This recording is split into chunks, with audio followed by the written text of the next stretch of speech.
She dragged her left leg when she walked, a rhythm of pain that echoed through the pristine hallways of St. Jude's Hospital.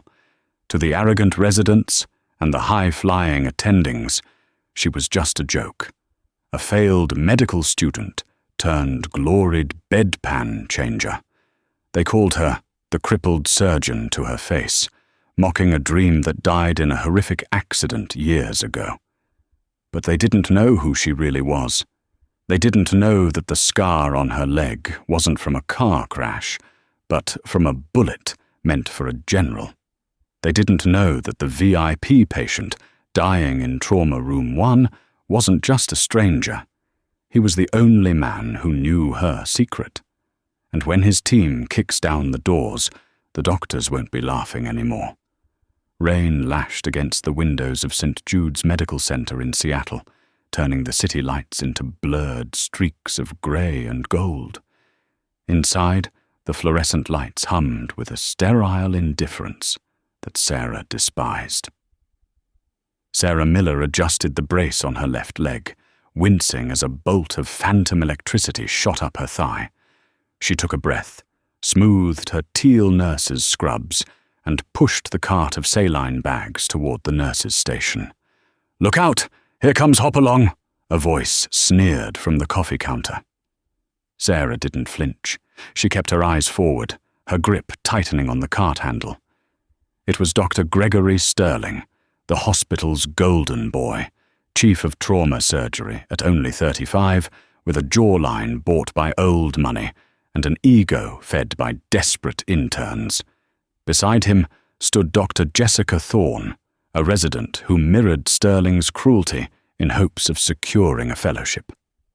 "Careful, Sarah," Jessica giggled, sipping her latte. "Don't trip. We don't have enough liability insurance to cover another one of your episodes." "The IV bags are restocked in Trauma 1 and 2, Dr. Sterling," Sarah said, her voice flat and professional. She refused to give them the satisfaction of a reaction. Sterling turned, leaning his back against the counter, blocking her path.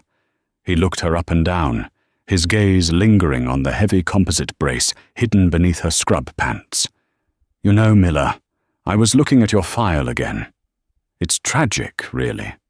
Top of your class at Johns Hopkins, drafted for a prestigious surgical residency. And now, you're wiping vomit off drunks and handing me scalpels I actually know how to use." "We all play our part," Sarah said quietly. "Excuse me, I have patients. They call you the crippled surgeon in the break room, you know," Sterling whispered, leaning in close, his breath smelling of expensive espresso. "It's ironic, because you're neither."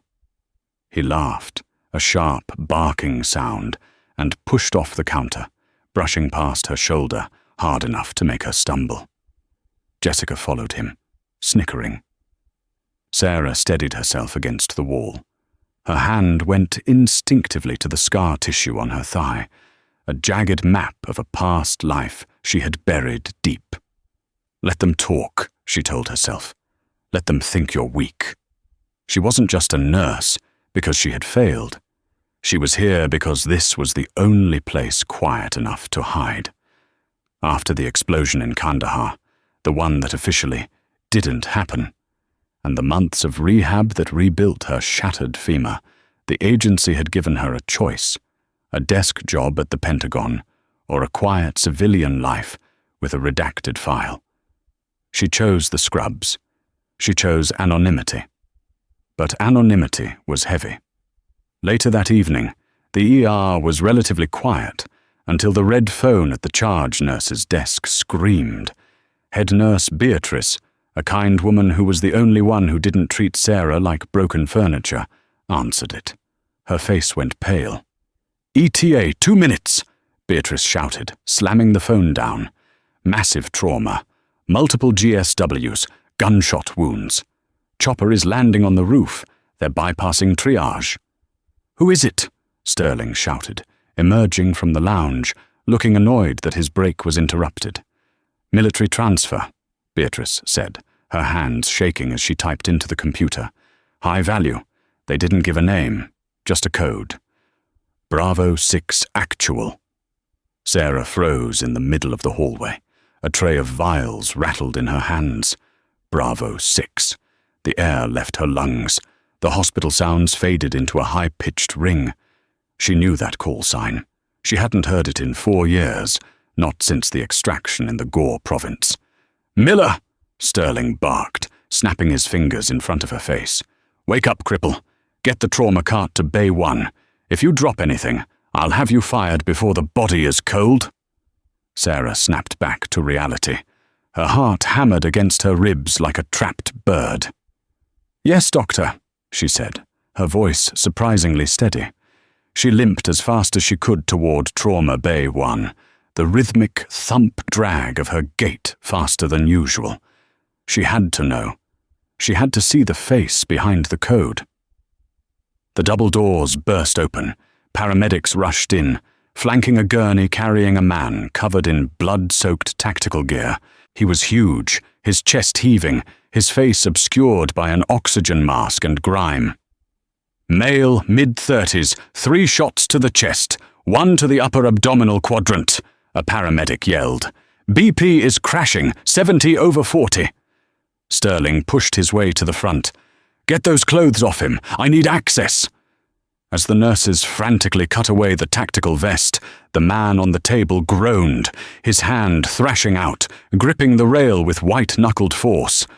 The oxygen mask slipped slightly. Sarah, standing by the instrument tray, saw the tattoo on his inner forearm. A grim reaper holding an hourglass. It was him. Commander Jackson, Reaper, Reynolds. The man who had carried her 2 miles through hostile fire after her leg was shattered. The man she had patched up in a cave with nothing but duct tape and vodka while waiting for a dust-off that took 3 days to arrive. He was dying, and Gregory Sterling, a man who panicked if his coffee was too cold, was the only thing standing between Jack and the grave. "I can't see the source of the bleeding," Sterling yelled, panic already creeping into his voice. The blood was pooling fast, slick and dark on the trauma bay floor. "Suction! More suction!" "Suction is at max, Doctor," Jessica Thorne cried, her hands trembling as she held the retractor. "There's too much damage." "He's going into V-fib," the anesthesiologist shouted. "Charge the paddles!" Sarah stood in the corner, her eyes scanning the monitors, then the patient, then the frantic movements of the surgical team. She wasn't seeing the chaos. She was seeing the physiology. Her mind, trained in the harshest conditions on Earth, slowed everything down. "The blood is dark," she noted. "Venous but high volume. It's not the heart, it's the inferior vena cava. He's bleeding out from the liver hit." "I'm going to crack the chest," Sterling announced, reaching for the rib spreader. "We need to clamp the aorta." "No," Sarah whispered. No one heard her. "Scalpel," Sterling demanded. "No," Sarah said, louder this time. She stepped forward, abandoning her post by the cart. "Don't open his chest. The bleed is abdominal. It's the IVC behind the liver. If you crack his chest, the pressure drop will kill him instantly." The room went silent for a split second. Sterling froze, the scalpel hovering over Jack's chest. He turned his head slowly, his eyes wide with rage. "Did the nurse—" Sterling hissed. "Just give me a surgical consult." "He's right, Doctor," Jessica chimed in, glaring at Sarah. "Get back in your corner, Miller. You're a nurse. You fetch sponges." "Check the distension in his abdomen," Sarah urged, ignoring Jessica. She moved closer, disregarding the hierarchy, disregarding the cripple label. "Look at the monitor. His CVP is rising. It's a retroperitoneal bleed. If you clamp the aorta, you cut off the only blood flow keeping his brain alive. You need to do a Pringle maneuver and pack the liver." "Get her out of here," Sterling screamed, his face turning purple. "Security, remove this incompetent cripple from my trauma bay." 2 orderlies stepped forward, grabbing Sarah by the arms. "Don't touch him, Sterling," Sarah shouted as they dragged her back. You're going to kill him! Get her out!" As they hauled her through the doors, Sarah locked eyes with the man on the table. Jack's eyes had fluttered open. They were glassy, unfocused, but for a second they seemed to find her. "Sarah?" The doors swung shut, cutting off the view. Sarah wrestled her arm free from the orderly, a young guy named Mike who looked apologetic. "I'm sorry, Sarah. Dr. Sterling's orders." "Let me go, Mike," she said, straightening her scrub top. "I'm fine." She wasn't fine. She leaned against the wall of the corridor, her heart pounding. She knew what was happening inside. Sterling was cutting into the chest. He was looking for a heart injury that wasn't there. Meanwhile, Jack was bleeding to death from his abdomen. She looked at the digital clock on the wall. 1942. If Sterling didn't find the bleed in the next 3 minutes, Jackson Reynolds would be dead. Sarah looked down at her leg. The brace felt heavy, an anchor chaining her to the floor, to this identity of the failed woman. But the memory of the cave in Kandahar flooded back. Jack holding her hand while she cauterized her own wound. "You're the best doc I've ever seen, Sarah. Don't let them tell you otherwise." She pushed off the wall. She couldn't go back in there. Sterling would have her arrested. She needed leverage. She needed help. Suddenly, the heavy double doors at the main entrance of the ER, the ambulance bay doors, slammed open with a force that rattled the glass. The receptionist screamed. 6 men marched in. They weren't wearing hospital gowns. They were wearing multicam fatigues, muddy boots, and tactical vests. They moved as a single organism, a phalanx of terrifying precision. They carried assault rifles, slung low but ready. The hospital security guard, a retired cop named Old Man Jenkins, stood up, his hand hovering over his taser. "Hey, you can't bring weapons in here." The lead soldier, a towering man with a thick beard and eyes like flint, didn't even slow down. He walked straight up to the nurse's station. "Where is Commander Reynolds?" the bearded man asked. His voice wasn't loud, but it carried the weight of a tank. Beatrice, the head nurse, stammered. I can't give out patient information." The soldier slammed a gloved hand onto the counter. "He was brought in 10 minutes ago. Critical condition. Where is he?" Beatrice pointed a shaking finger toward Trauma 1. "In there. Dr. Sterling is working on him." The soldiers turned in unison toward the trauma bay. Sarah, standing in the shadows of the hallway, recognized the bearded man immediately. "Master Chief, Ghost." "Walker." Jack second in command. She stepped out into the light. "Ghost!"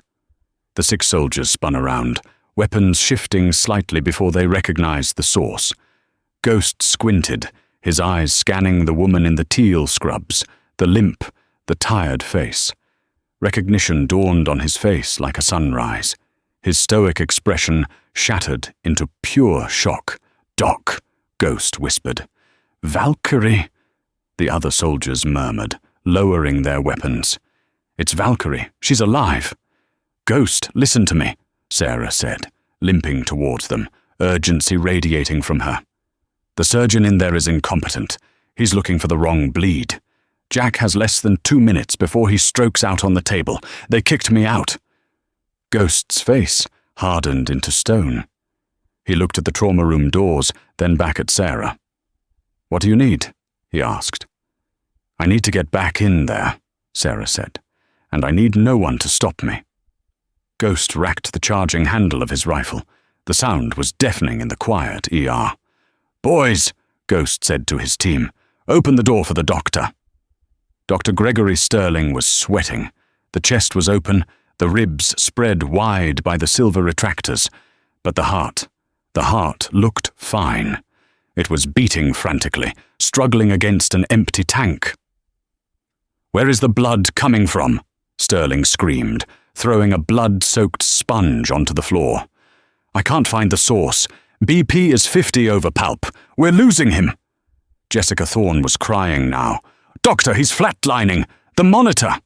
The high-pitched whine of the cardiac monitor filled the room, a singular note of impending death. "Charge to 200, Sterling yelled, grabbing the paddles. "Clear!" Crash! The double doors to the trauma bay didn't just open, they exploded inward. Sterling jumped, nearly dropping the paddles. "What the hell? Security!" He didn't see security. He saw the barrel of an M4 carbine leveled at his chest. Ghost stepped into the room, his massive frame blocking the light from the hallway. Behind him, the rest of the team fanned out, securing the perimeter of the small room with terrifying efficiency. The anesthesiologist threw his hands up, backing away from the patient's head. "Step away from the commander," Ghost growled. It wasn't a request. "Are you insane?" Sterling shrieked, though his voice cracked with fear. "This is a sterile field. You're killing him." "You're the one killing him, Sterling." A calm, feminine voice cut through the tension. Sarah walked past the barrel of Ghost's gun. She didn't look at the soldiers. Her eyes were locked on the open chest cavity of the man on the table. She didn't limp this time. Adrenaline had silenced the pain. "Get her out of here," Sterling shouted, pointing a shaking finger at Sarah. "She's a nurse. She's a cripple. She doesn't know—" "Move," Ghost said. He didn't shout. He simply stepped forward and shoved Sterling hard in the chest. The chief of trauma stumbled back, tripping over a waste bin and crashing into the supply cabinets. Sarah stepped up to the table. She didn't hesitate. She didn't ask for permission. She grabbed a pair of sterile gloves from the open pack on the tray and snapped them on. "Jessica," Sarah said, her voice commanding. "Don't just stand there. Suction. Now." Jessica stared at her, mouth open. I can't take orders from you." "Do it," one of the SEALs barked from the corner, "or I'll have you removed for obstruction." Jessica scrambled for the suction wand. Sarah reached into the open chest, her hands moving with a fluidity that betrayed her years of hidden expertise. She ignored the heart. She reached down, past the diaphragm, her fingers diving deep into the abdominal cavity through the incision Sterling had already made but failed to utilize. "He's in arrest," the anesthesiologist whispered. "It's too late." "It's not too late," Sarah said, her eyes closing for a fraction of a second as her fingers navigated the warm slickness of the internal organs. She was visualizing the anatomy, seeing what the monitors couldn't. There. She felt the tear, the inferior vena cava, just behind the liver, a jagged rip from the bullet fragment. "I've got the bleed," Sarah announced. "Pringle maneuver initiated, clamping the hepatoduodenal ligament." She pinched the vessel with her fingers, stemming the tide. "BP is rising," the anesthesiologist shouted, disbelief coloring his tone. "We have a rhythm, sinus tachycardia, 90/60. He's back." The room fell silent, save for the steady beep, beep, beep of the monitor, the sound of life returning. Sarah opened her eyes. "Sterling was looking at the engine while the fuel tank was leaking," she said, mostly to herself. "I need a Satinsky clamp, 4 neoprolene suture. Hurry." Jessica hesitated, looking at Sterling, who was picking himself up off the floor. "Give her the damn clamp," Sterling hissed, defeated, his face pale with humiliation. For the next 20 minutes, the trauma bay became a masterclass in vascular surgery. Sarah didn't just operate, she performed. Her hands, scarred and calloused, moved with a precision that made Sterling's technique look like butchery. She repaired the vessel, packed the liver, and closed the diaphragm. Ghost stood at the head of the bed, watching her. He wasn't surprised. He had seen her do this in the back of a burning Humvee. He had seen her do it in a cave with mortar dust falling like snow. "Vitals are stable," the anesthesiologist said, wiping sweat from his forehead. He looked at Sarah with new eyes. That was incredible. Dr. Miller? Sarah tied the final knot and stepped back. The adrenaline was fading, and the pain in her leg came rushing back like a tidal wave. She gripped the edge of the operating table to keep from falling. "I'm not a doctor here," Sarah whispered, stripping off the bloody gloves. "I'm just the nurse who cleans the bedpans." She turned to leave, but Sterling blocked her path. He had regained his composure, and with it, his malice. "You practiced medicine without a license," Sterling spat, his face inches from hers. "You hijacked my OR. You brought armed gunmen into a hospital. I don't care if the patient lived. You're finished, Miller. I'm calling the board. I'm calling the police. You'll be in prison by morning." Sarah looked at him, too exhausted to fight. "She isn't going anywhere," Ghost said, stepping between them. The massive soldier looked down at the soft-handed surgeon. "And if you say one more word to her, doctor, we're going to have a very different conversation." The hallway outside the trauma bay was a circus. Hospital Director Archibald, a small man with a big suit and a bigger complex about hospital reputation, was shouting at the chief of police. Nurses and residents were whispering in huddles. Patients were craning their necks to see the commotion. When the doors opened, silence rippled through the crowd. The gurney came out first, pushed by two nurses. Commander Jackson Reynolds was pale and unconscious, but alive. Behind the gurney walked the SEAL team, forming a protective diamond. And in the middle of the SEALs, limping heavily, was Sarah. Dr. Sterling burst out behind them, pointing an accusatory finger. "Director Archibald, arrest her! She assaulted me! She took over the surgery! This is gross negligence!" Director Archibald pushed through the police officers, his face red. "Miller, what is the meaning of this? Armed thugs, hijacking an operation. You are fired immediately. Officer, take her into custody." Two police officers stepped forward, reaching for Sarah. "Stand down!" The voice didn't come from the SEALs. It came from the gurney. The procession stopped. Everyone froze. Commander Reynolds was awake, groggy, weak, but awake. He tried to lift his head, his hand grasping the side rail. "Jack," Sarah whispered, rushing to his side, ignoring the police. She put a hand on his chest. "Don't move, you'll tear the sutures." Jack looked up at her.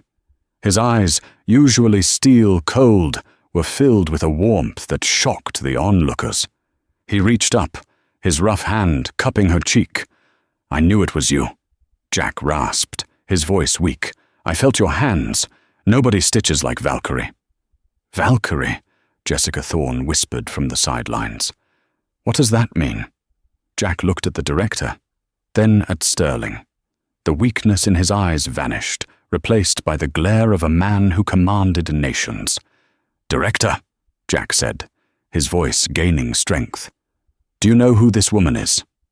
"She's a nurse," Archibald scoffed. "A nurse with a bad leg and an attitude problem.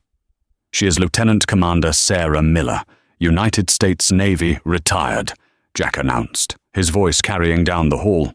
"Distinguished Service Cross recipient, Silver Star, and the only reason I am alive today. The only reason half my team is alive today." A gasp went through the crowd.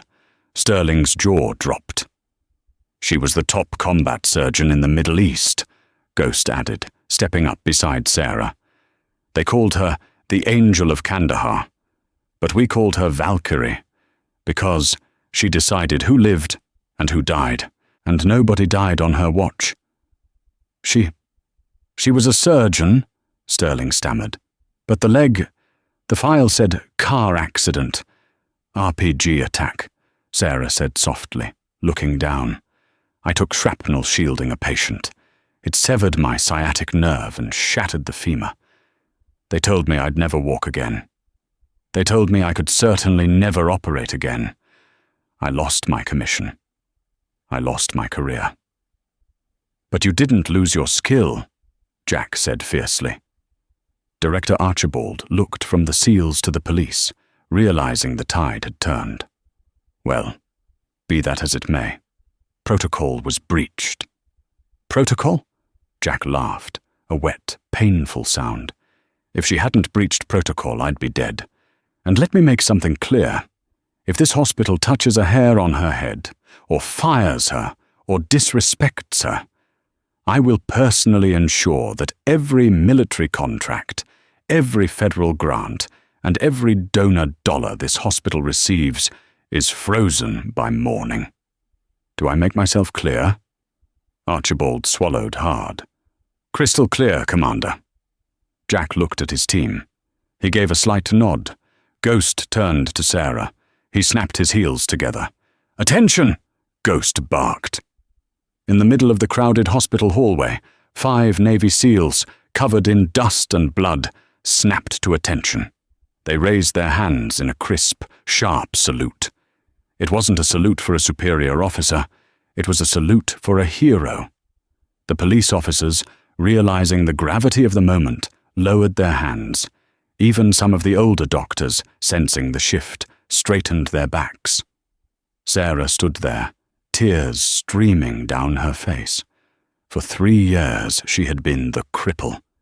She had been the invisible woman who cleaned up the mess. She had believed the lie that she was broken. But as she looked at Ghost, then down at Jack, she realized the truth. The brace on her leg wasn't a badge of shame. It was a medal of honor. At ease, boys, Sarah choked out, wiping her eyes. You're not done, Sarah, Jack whispered, gripping her hand tighter.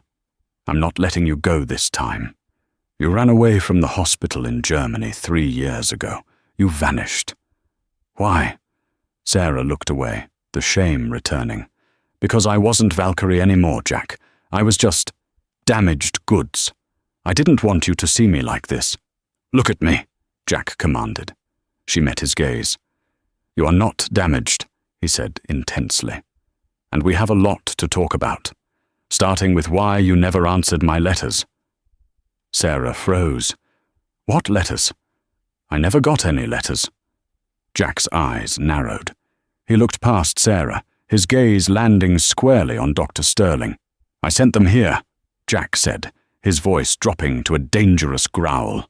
Addressed to Nurse Sarah Miller, care of the trauma department, every month for 2 years. Sarah turned slowly to face Sterling. The arrogant surgeon was now backing away, his face the color of ash. Dr. Sterling, Sarah asked, her voice trembling with a new kind of rage, you handle the mail distribution for the department. I might have, Sterling stuttered. I thought they were spam, or junk. He threw them away, Jessica Thorne spoke up. The young resident stepped forward, looking at Sterling with disgust. I saw him do it, he said. He said a cripple doesn't deserve a pen pal. The silence in the hallway was deafening. It was the silence before an execution. Ghost unholstered his sidearm. He didn't point it, but the click of the safety coming off echoed like a gunshot. Ghost, no, Jack said. He's not worth the bullet. Jack looked at Director Archibald. I want him gone. Now. Or the press hears about how your chief of surgery intercepts patient mail and almost killed a decorated officer due to incompetence. You're fired, Sterling, Archibald said immediately. Get out of my hospital. As security escorted a struggling Sterling away, Sarah looked back at Jack. The drama was over, but her heart was racing faster than ever.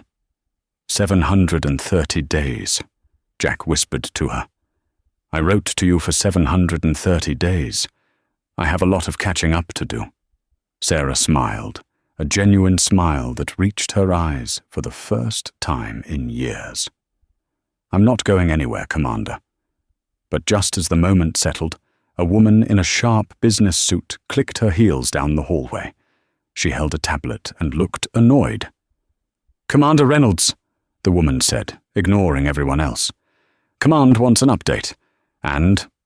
Oh. She stopped, looking at Sarah. Her eyes widened, not with recognition, but with disdain. So, the woman said, her lip curling. "You found her. The woman who cost you your promotion." Sarah stiffened. She knew that voice. It was Agent Sylvia Crouch, the CIA handler who had debriefed her after the explosion.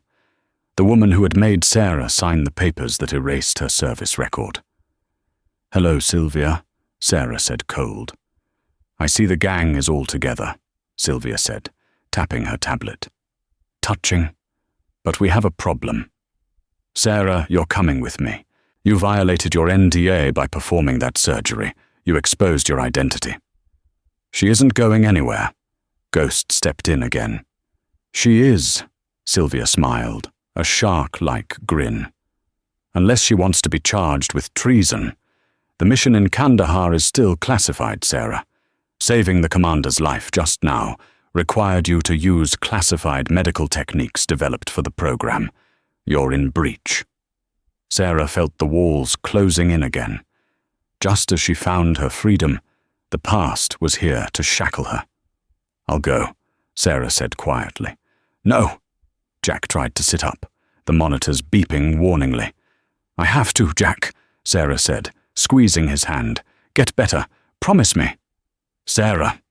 She let go of his hand and walked toward Sylvia. She walked with her head high, her limp pronounced but proud. "Let's go," Sarah said.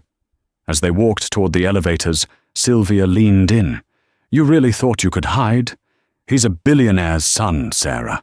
You're a cripple on a nurse's salary. Even without the CIA, you never stood a chance." Sarah didn't answer. She just watched the elevator doors close on Jack's desperate face. But Sarah Miller had a secret. One she hadn't even told Jack. One that Sylvia had forgotten. She wasn't just a nurse, and she wasn't just a soldier. She touched the locket, hidden beneath her scrubs. "The game isn't over, Sylvia," Sarah thought. "It's just beginning." The room was cold, sterile, and white. It wasn't a prison cell, but it felt like one. It was a debriefing room in a nondescript government building in downtown Seattle, 5 miles from the hospital, but a world away from freedom. Sarah sat at the metal table, her leg throbbing. They had taken her brace. It was a petty power move, a tactic designed to make her feel physically vulnerable. Without the composite support, her shattered femur ached with a deep, bone-grinding rhythm. The door buzzed open. Agent Sylvia Crouch walked in, placing a cup of steaming coffee on the table. She didn't offer it to Sarah. She took a sip herself, leaving the aroma to taunt her prisoner.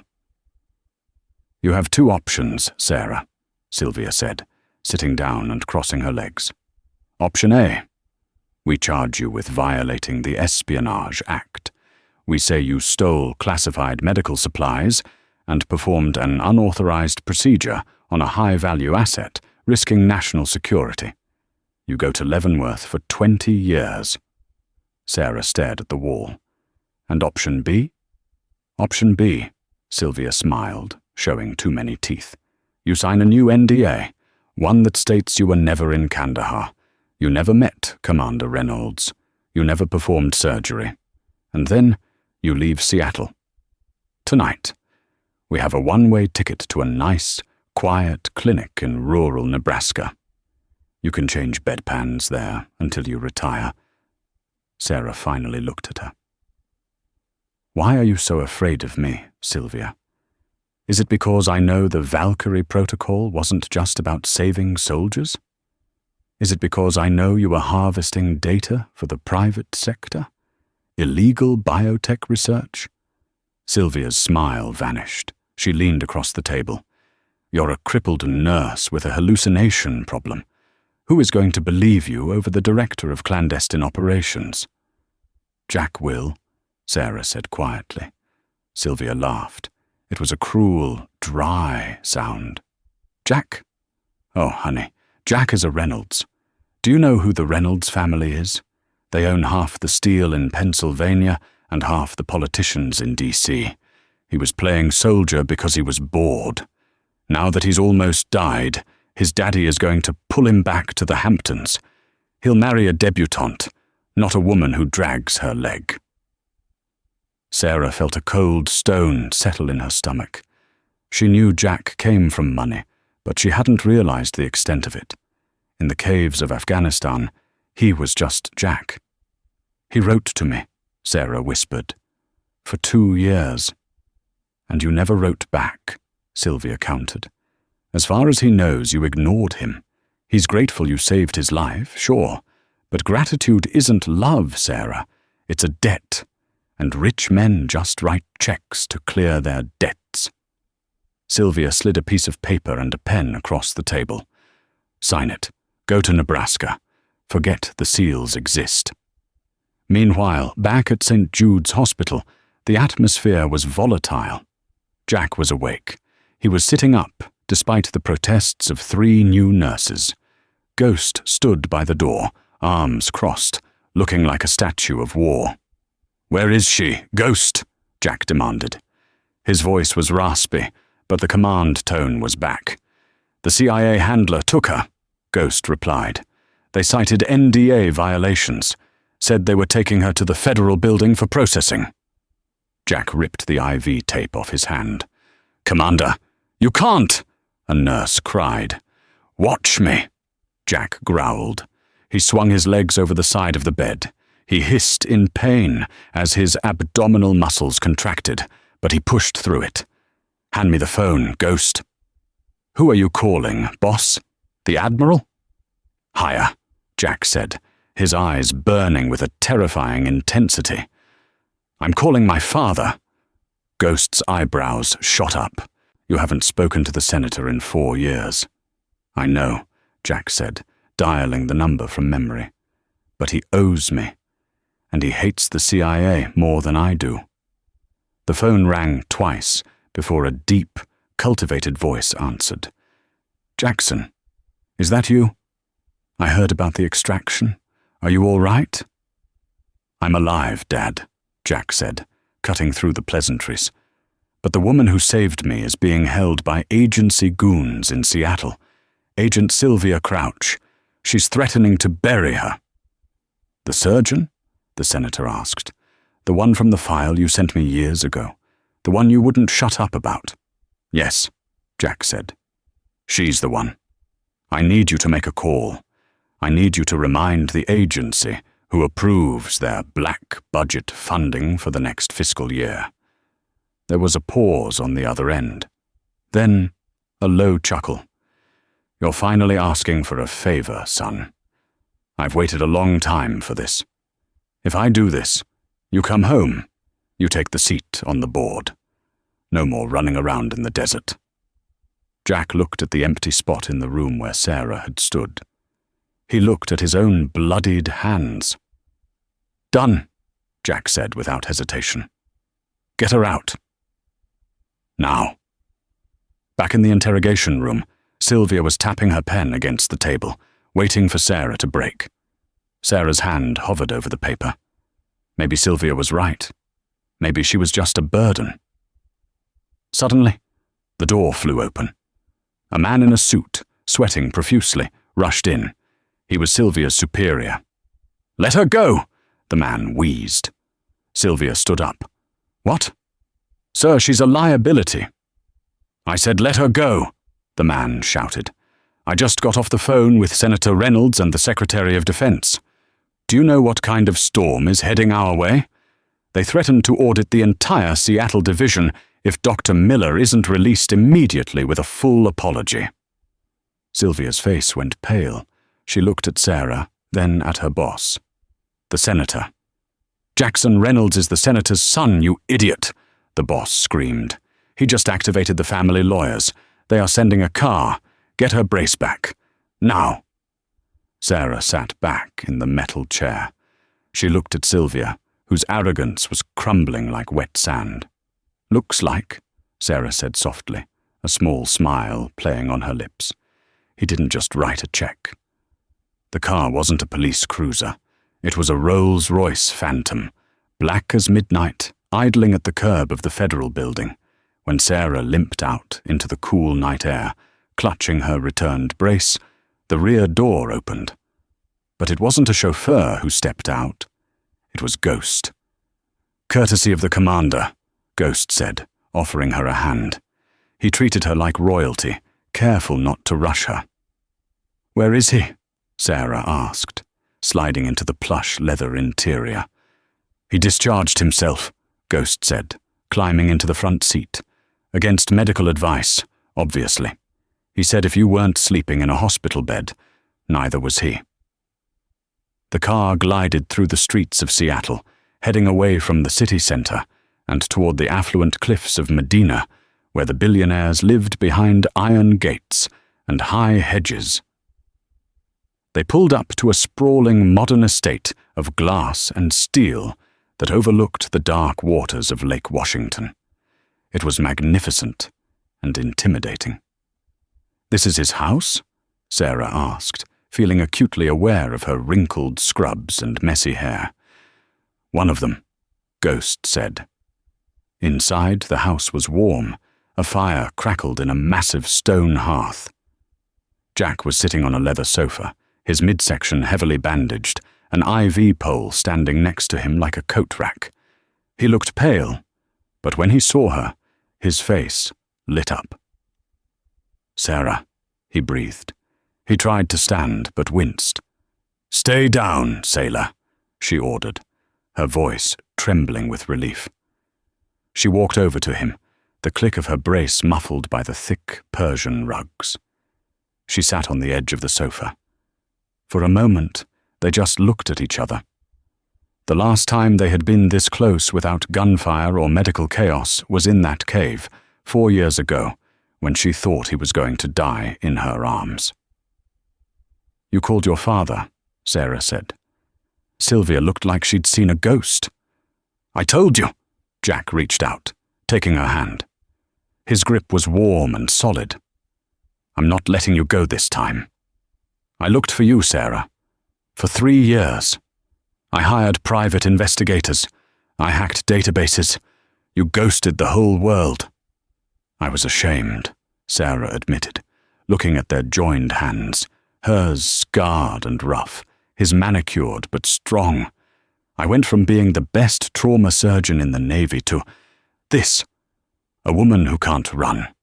A woman who gets mocked by residents. You are the woman who saved my life.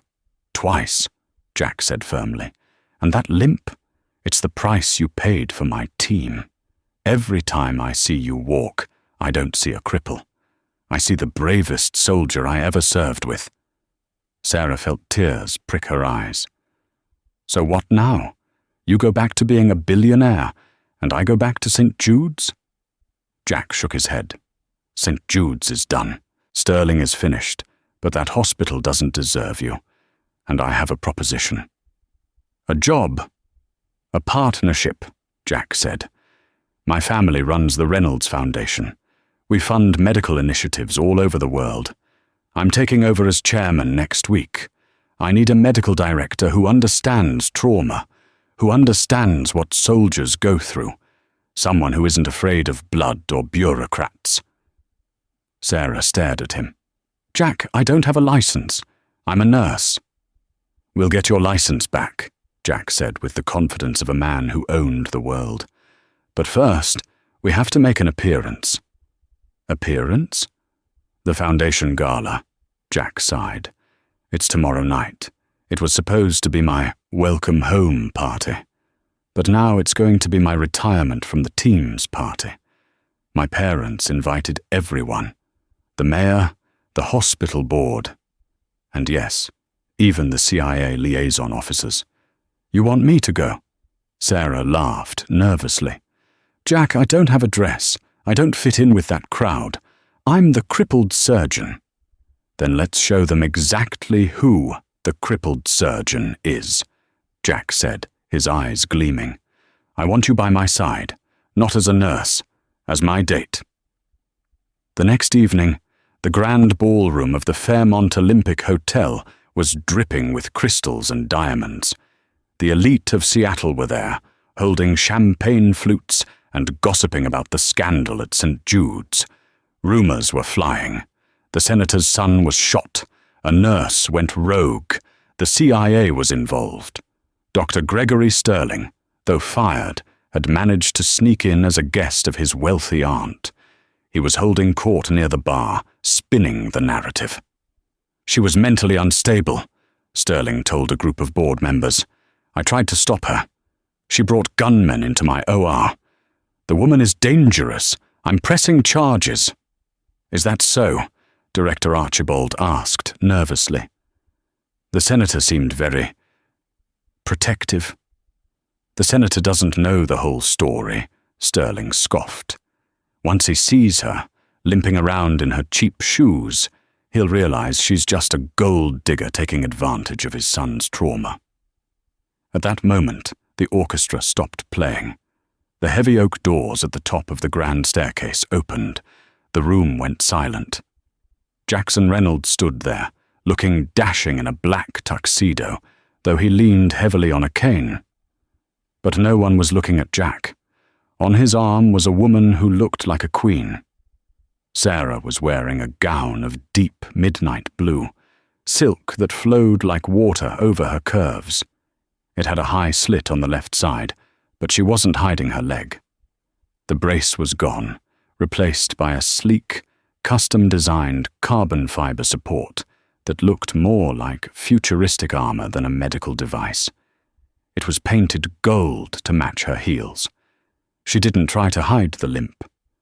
She walked with a slow, deliberate rhythm, her head held high, her dark hair cascading over her shoulders. She looked powerful, dangerous, beautiful. My God, Jessica Thorne whispered from the crowd. Is that Miller? Jack led Sarah down the stairs. Every eye followed them. When they reached the bottom, the crowd parted like the Red Sea. Jack walked straight up to Sterling. I believe, Jack said, his voice loud enough for the nearby tables to hear. You have something to say to my partner. Sterling choked on his drink. Partner? Dr. Miller is the new medical director of the Reynolds Foundation, Jack announced, smiling at Sarah. She will be overseeing the grants for St. Jude's. Specifically, she will be auditing the trauma department's hiring practices. Sterling's glass slipped from his hand and shattered on the floor. But the victory lap was interrupted. Touching performance, a voice cut in. Agent Sylvia Crouch stepped out from behind a pillar. She was wearing a red dress and a look of pure malice. She wasn't alone. 2 men in dark suits flanked her. Enjoy the champagne while you can, Sarah, Sylvia said, stepping into the circle. But the senator can't protect you from everything. We did a deep dive into your old records from Johns Hopkins. It seems there are some irregularities. Jack stepped forward, his cane hitting the floor with a thud. Back off, Sylvia. Or what? Sylvia sneered. She's a fraud, Jack. She didn't just hide her location, she hid her identity. I ran her DNA against the database this morning. Sylvia pulled a tablet from her clutch and held it up. Her name isn't Sarah Miller, Sylvia announced to the room.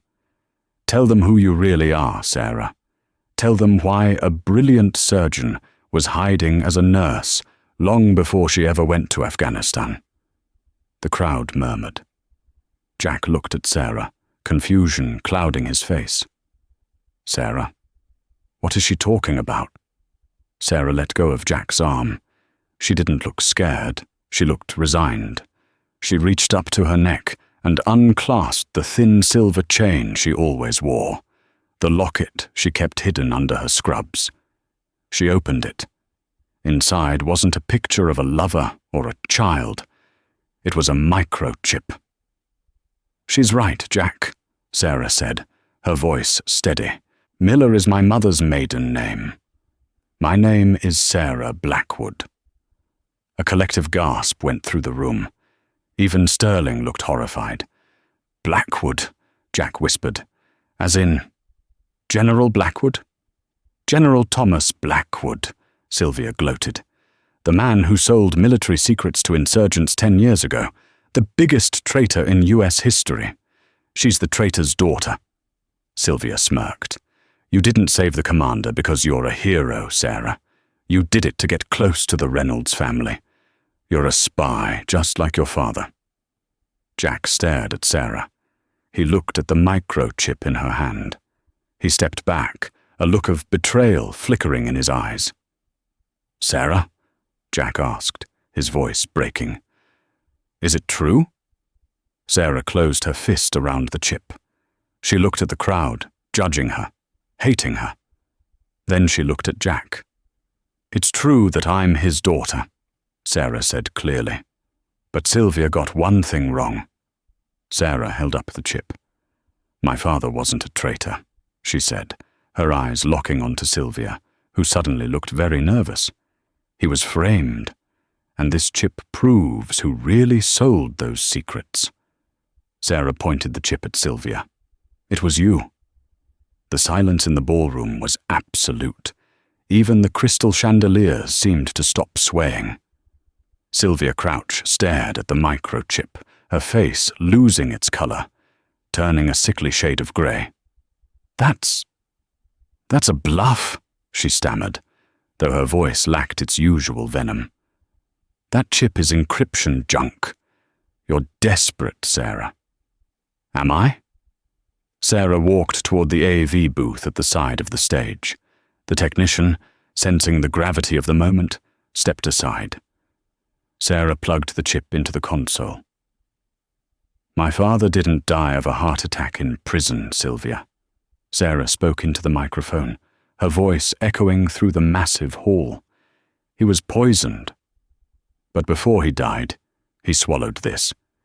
It took me 6 months to smuggle his personal effects out of evidence, and another 3 years to decrypt it."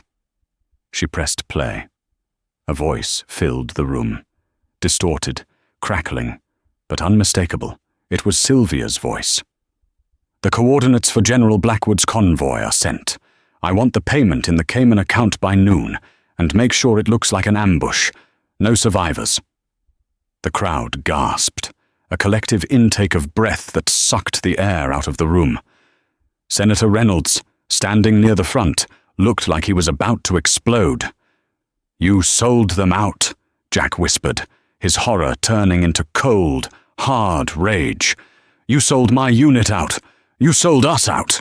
Sylvia panicked. "Turn it off! It's a deep fake! She faked it!" She lunged for Sarah, her hand reaching into her clutch for a weapon. But she never made it. A massive hand clamped onto Sylvia's wrist, twisting it until she dropped the small pistol she had been concealing. It was Ghost. "Ma'am," Ghost said, his voice dropping an octave. "I really wouldn't do that." The 2 men in dark suits who had walked in with Sylvia stepped forward. Sylvia smiled nervously at them. "Arrest them. Arrest the girl." The lead agent flashed a badge, but it wasn't CIA. It was FBI. "Agent Crouch," the man said. "We've been monitoring your offshore accounts for months. We just needed the audio to link the payment to the act. You are under arrest for treason, conspiracy to commit murder, and espionage." As the handcuffs clicked onto Sylvia's wrists, she screamed, thrashing like a wild animal. "You can't do this! I'm a patriot! She's the traitor! Her leg! Look at her leg! She's broken!" Sarah stepped down from the stage. She walked right up to Sylvia, the carbon fiber brace glinting under the lights. She didn't look broken. She looked unbreakable. "My leg is broken, Sylvia," Sarah said softly, so only they could hear. "But my conscience is clean. Can you say the same?" As the FBI dragged Sylvia out past the stunned socialites, Sarah felt a hand on her waist. Jack was there. He wasn't looking at the door. He was looking at her. "Sarah Blackwood," he tested the name. "It suits you, stronger than Miller." "You're not Maud, I lied?" she asked, looking down. "You didn't lie about who you are," Jack said, lifting her chin. "You just changed the label on the file. The woman inside? The one who stitched me up in a cave? The one who saved my life again tonight?" That's the only truth that matters." Jack turned to the crowd, still murmuring and watching. He raised his cane, then tossed it aside. He grimaced slightly as he put weight on his healing injuries, but he stood tall. "Ladies and gentlemen," Jack announced, "I'd like to introduce you properly. This is Sarah Blackwood, the daughter of an innocent man, a decorated war hero, and the future Mrs. Reynolds." Sarah's eyes went wide. "Jack, you haven't even proposed." "I'm a SEAL, Sarah," he grinned, pulling a small velvet box from his tuxedo pocket. "We strike fast." He dropped to one knee, painfully, but willingly, right there on the marble floor. "You saved my life," Jack said, his voice thick with emotion. "Now, let me spend the rest of mine making it up to you. Will you marry me?" Sarah looked at the ring, a massive sapphire, dark as the ocean.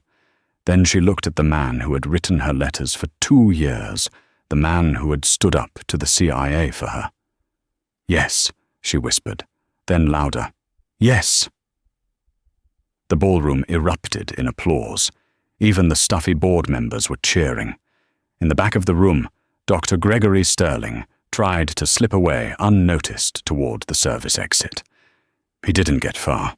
Director Archibald blocked his path, flanked by 2 security guards. "Going somewhere, Gregory?" Archibald asked coldly. I was just leaving," Sterling stammered. "You are," Archibald nodded. "Permanently. The board just convened an emergency vote via text. You're stripped of your credentials, and the police are waiting outside to discuss that patient mail fraud." As Sterling was escorted out in shame, the music started again. It was a slow waltz. Jack stood up and pulled Sarah close. "Can you dance?" he asked, looking at her leg. Sarah smiled, wrapping her arms around his neck. She pressed her body against his, letting him take her weight, 2 broken soldiers holding each other up. "For you, Commander," she whispered. "I can fly." As they turned on the dance floor, the crippled surgeon was gone. In her place was a woman who had walked through fire, survived the darkness, and finally found her way home. The salute from the SEAL team had been for her service. But the applause tonight, that was for her survival. And as Jack kissed her under the lights, Sarah knew one thing for certain. The scar on her leg would never hurt again. It was just a reminder that she had survived to tell the story. And that is the incredible story of Sarah Blackwood, the woman they mocked as a cripple, only to realize she was the strongest warrior in the room.